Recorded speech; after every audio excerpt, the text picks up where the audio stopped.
அது கிட்டத்தட்ட ஜாஃபர் சாதிக் மாதிரி ஞானசேகரன் மாதிரி சமாச்சாரம் தான். ஞானசேகரனுக்கு அப்படித்தானே, அங்கேருந்து ஒரு போன் கால் வந்துச்சு. அது அண்ணாமலை கிட்ட இருக்கு அந்த மேட்டர்லாம். போன் கால் வந்துச்சு, உடனே நாங்க விட்டுட்டோம். This is what is happening. இதைத்தான் நான் சொல்றேன். அரசு, அதாவது நிர்வாகத்துல அரசு தலையிடக்கூடாது.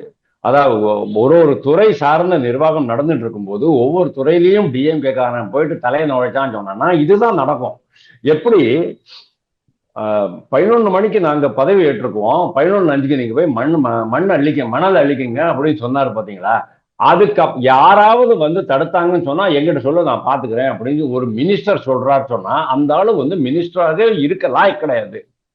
அவர் அன்னைக்கே முதல்வர் என்ன பண்ணிருக்கணும், நீ இந்த மாதிரி பேசிட்ட, உனக்கு இன்னைக்கு கிடையாது, நீ மினிஸ்டர் பதவி எடுக்க முடியாதுன்னு சொல்லியிருந்தாருன்னா அவர் நியாயமானவர், நேர்மையானவர், திறமையானவர், நிர்வாகத்தை கொடுப்பார் அப்படின்னு நம்ம நினைச்சுக்கலாம்.